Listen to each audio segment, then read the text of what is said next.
Well, let's go ahead and get started.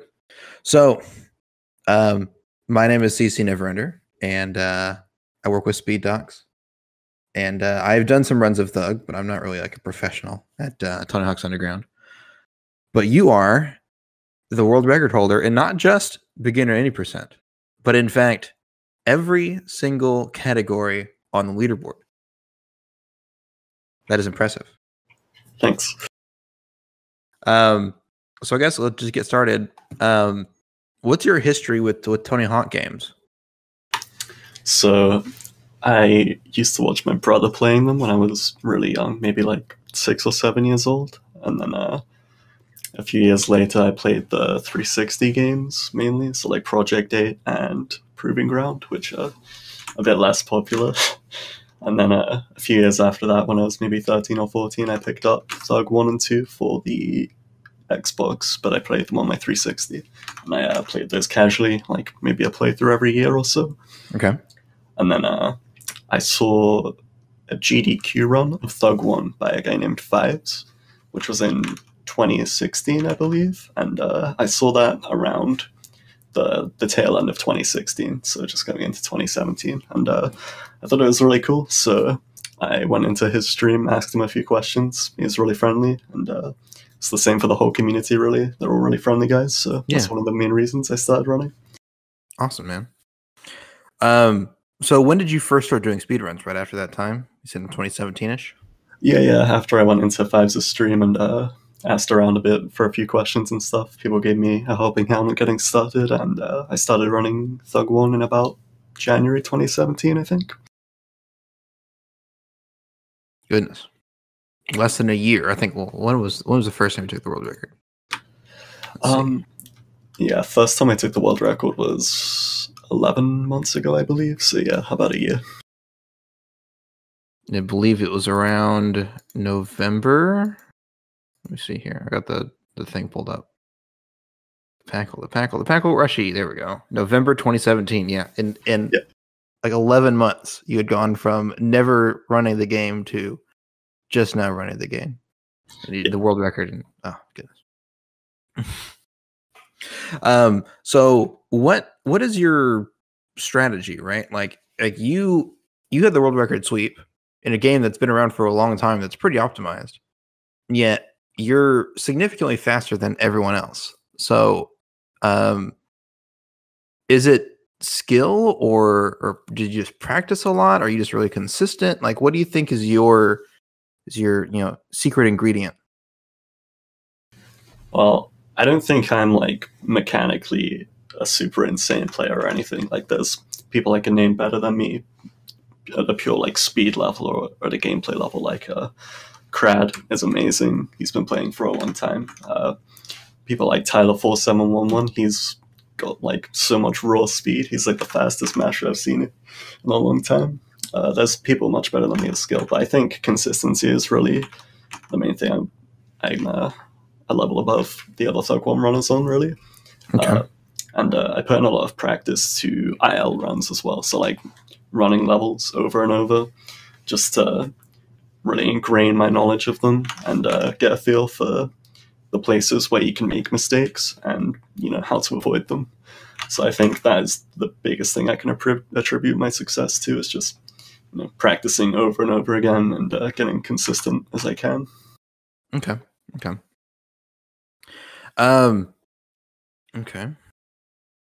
What do you think is your most what world record or what run are you most proud of? I think the Thug 1 any percent record is probably my most proud of. I'm the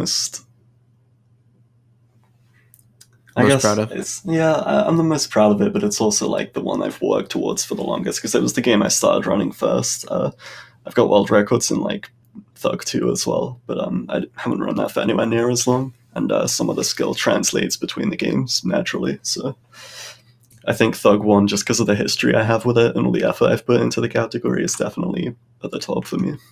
Okay. That's beginner any percent, the current world record? Yeah, beginner any percent. Okay. That's good. Because it's a really solid run, and it's crazy that even now you're still 30 seconds ahead of the next person. Thank you. Like it's I don't know, it's insane. Like watching, like looking back and doing the research on it, like watching Packle just like tear through, just year after year, tear through the world record and get it down and lower and lower and lower. And then even still, it's like I thought like, okay, cool, we hit, you know, like 34 minutes. Like that's probably gonna be like a really low time, really hard to beat. And then you're like, oh, by the way, here's 33:16. Here's an extra 30 seconds on top of everything you've ever known. It's like, oh, okay. So it is possible. Yeah.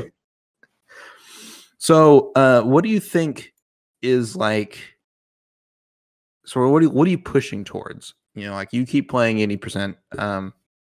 How far do you think you can go with it? I think with current strats, I'm pretty close to as good as I'm gonna get. The main things I can improve on in my current PB, Moscow, I lost about 5 seconds, which is, it doesn't sound like a huge amount, but you know, the closer you get to the most optimized, the more optimized you get, the harder it is to save time. And New Jersey too is pretty much entirely RNG based, so it's kind of difficult to grind runs to get to that point, seeing as it's one of the last levels. So, yeah, improving on that run would be quite difficult, I think. If anyone wants to go find some new strats, I'd be happy to grind out some new runs with an even lower time.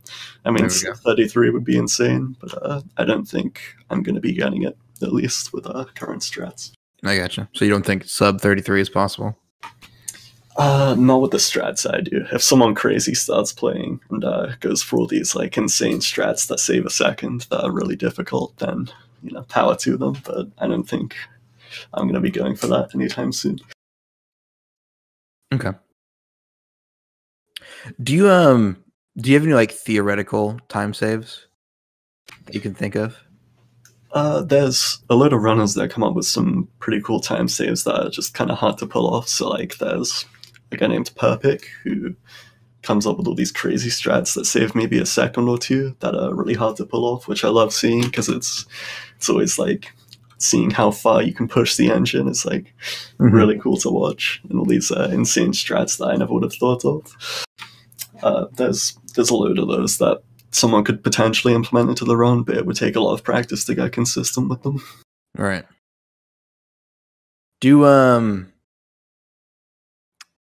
Does anyone have any plans to make like a beginner task?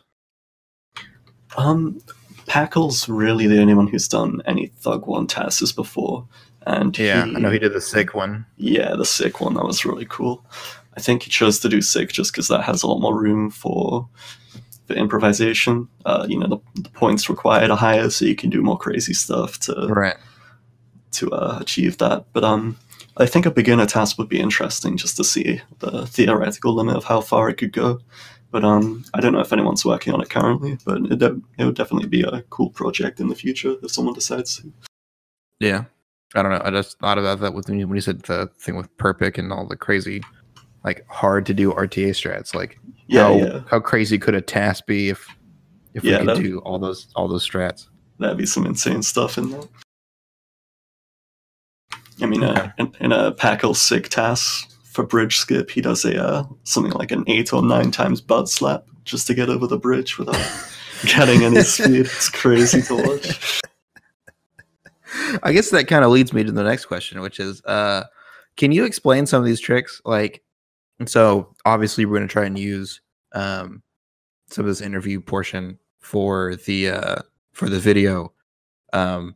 So we'll probably use the tricks stuff, but can you explain to me, like, obviously I know what it is, but what is butt slaps, and, you know, how does that work and how is it applied through the run? Sure. So from my understanding, in Thug 1, they added something like a grace period for when you roll off a ledge. In previous games, you wouldn't be able to ollie if you've already gone off the ledge, but in Thug 1, you can ollie for a short period after you roll off.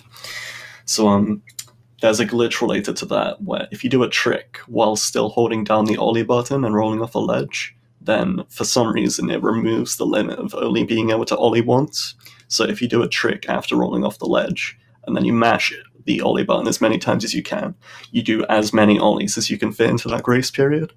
So that allows you to just get huge jumps off of basically anything you can roll off of. So we use that in the run, just get a load of vertical height to get up to places you normally wouldn't be able to, and just get around the level a lot easier, pretty much. Nice. That was a good explanation. So how familiar are you with like the technical aspects of Thug? I'd say I know a pretty decent amount about how the game actually works. Like, as much as maybe Packle probably knows a bit more than I do, but I'd say I'm up there. Okay. Could you explain Eric Skip to me? I don't know if anyone could explain why Eric Skip works. We're still very confused on that one, but basically, give me your best shot. The end of Jersey has a mission with two parts. One of the main characters in the game, Eric, gets captured by some drug dealers, and the first part of the mission, you need to, on skateboard, chase the car that they're on. And then in the second part of the mission, you go in a car to chase their car.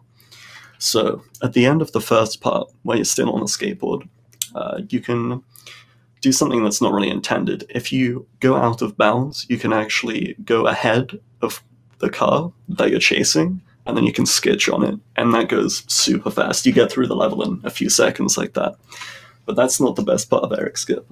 For some reason, if you ollie at a precise frame near the end of the skateboard segment, it entirely skips the car segment. We're not really sure why this happens, and it's not even just an ollie either. You can just let go of the car and it'll still work. It's a 3-frame window, I believe. We have no idea why exactly it works, but it skips the entire second segment of the mission, so it saves maybe 25 to 30 seconds. And yeah, it's just an insane time save. Nice. That is weird, because there are ways you can like skip text boxes by ollieing, right? Yeah. So it's not that, because you don't have to ollie. You can technically just stop sketching. Yeah, we have no idea why it works, really. It's very strange. That is super weird. It's even weirder that like we have like the task capability, and we can even look at it like on a frame by frame basis, and it's like, oh yeah, we still don't know. We still have no idea how that's works. The only thing we know is that it does work, and there's no explanation really as to why. All right. Let's see. Explain Cat Bag. Sure. So Cat Bag has two really useful appliances in the run. So Cat Bag is an anagram for create a trick, broken ass game. So it's basically abusing the create a trick feature that was added in Thug 1, which allows you to create your own custom tricks with custom animations and custom names and things like that. So one of the main things is there's a type of mission during the run called Trick Triss. It's basically where it puts a lot of tricks up on the side of the screen, like random tricks, and you have to do them all. So it'd be like maybe a flip trick, 2 grab tricks, and a lip trick normally, right? But with Cat Bag, you can do something to bind basically all of your tricks to the same create a trick. And that means the RNG system gets kind of manipulated in a way that it will just spawn that one trick during the Trick Triss missions. So you don't have to do all these different kinds of tricks. You just have to do the one Cat Bag trick that you have bound to everything. So that's one of the ways it's used. Another way is that Thug 1 is coded kind of, I don't want to say lazily, because that's kind of mean, but it's kind of strange the way it's coded, because it doesn't actually check the trick ID, it just checks the name, like the actual name of the trick.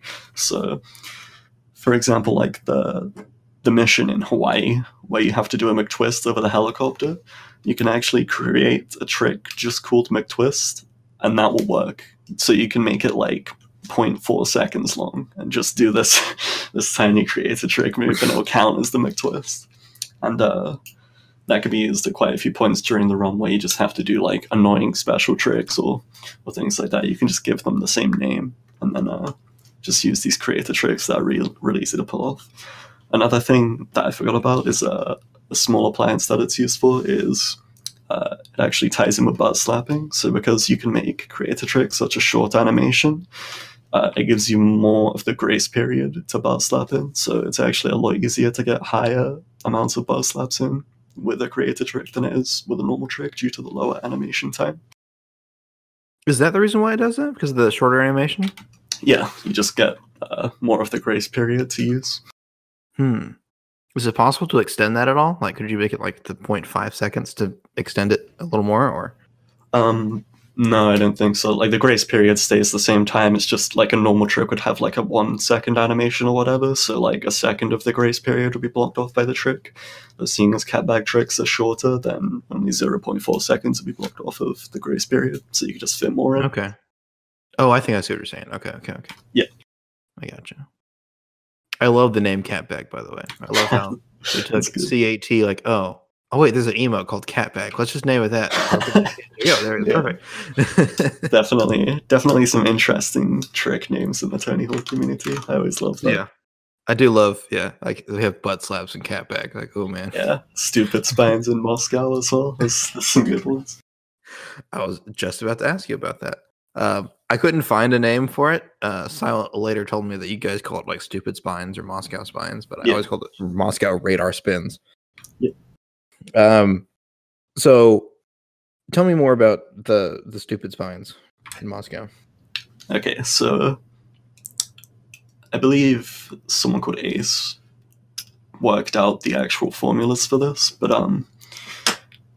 basically there's a mission in Moscow where you have to do a certain amount of spins over a communication tower, and the amount of spins you have to do, it's like a certain amount of 360s. So you would assume that like a 360 spin would give you 1 and a 720 spin would give you 2, and then carry on like that. But actually it's kind of messed up. If you do the same amount of spins in a combo, for some reason the counter like messes up. So if you do like a 720, a 900, and a 360, that should count as like 4 spins or something like that, or like 5 or 6, but it actually counts as 10.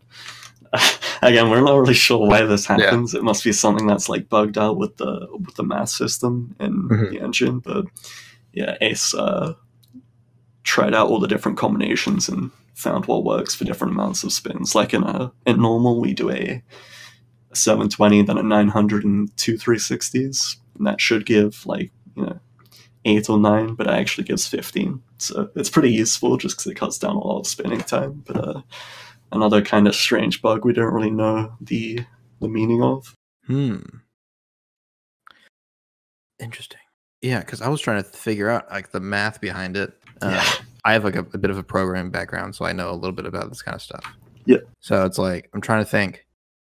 If you do a 900 in the combo, that kind of sets like the amount of spins that you did per jump was like 2.5. Yeah. And you did 2 spins there and 1 spin there. So like if you multiplied each one by like 2.5, it's like 2.5, then 4.5, and then 3. So is that 11? I think it does give 11, yeah, but you can do it without a 900 as well. You can do it with a 720, a 540, and 2 360s. There's like a few different combos that work. It's really strange. Yeah. That is super strange. Because that shouldn't, well, should that work? Get the calculator out, hang on. I'm bad at math. Okay, hang on. So you get 2 plus 1.5 plus 1.5 plus 1. So that'd be like 2 and 3 and 3 and then 2. Huh. That might work, actually. Okay. I wonder how that works. So it seems like the highest spin trick you do sets the multiplier per spin, like times how many spins you did. And then if you do multiple jumps in one combo, it applies the same multiplier to each spin afterwards, even if it's smaller. So it's almost like it's counting the 720 as a 900 and the other one by the same multiplier as a 900. So yeah, that could be it. I'd have to sit down and actually write that out. I've solved the case. No, I have no idea. Okay. So you keep playing 80%, but you said you're kind of just trying to improve your goal a little bit. Like you can't really get past the 33, right? Yeah, I've mostly been working on the other categories, like normal no warp can be pushed on quite a lot. That's another popular category. But there's a lot of underplayed categories that are actually really fun. Like I'm a big fan of sick any percent. That's got a lot of room to improve on. I think more people should definitely try it out. It's a fun one. I played 100% a bit before, which is kind of crazy, seeing as you have to do all of the gaps. But it was pretty fun. And all of the gaps. Yeah, dude, memorizing that was not the most fun part of my life, but it is a pretty enjoyable run once you've got it all memorized. Is there like a stat sheet that shows you how many gaps you've done? Or is it just honor system? You can. It says at the end of the run if you get all of them, then it gives you a pop up that says you got all the gaps, and then you unlock a few secret characters and stuff. But damn it, the game already knows. Oh man, that is actually insane. Having to memorize all the gaps. I didn't realize. I looked at 100% and I was like, oh, okay, I guess you could like play all 3 difficulties like back to back or something. Like, okay, cool. Yeah, it's 6 wall goals, and then you have to do all of the gaps in all the story levels, and you have to do all of the gaps in the bonus levels as well. So like Hotter Than Hell and Venice and things like that. All of the unlockable levels. What was the other one? You said Venice? Yeah, Venice is a secret level you can get from... I wonder if I've ever been there.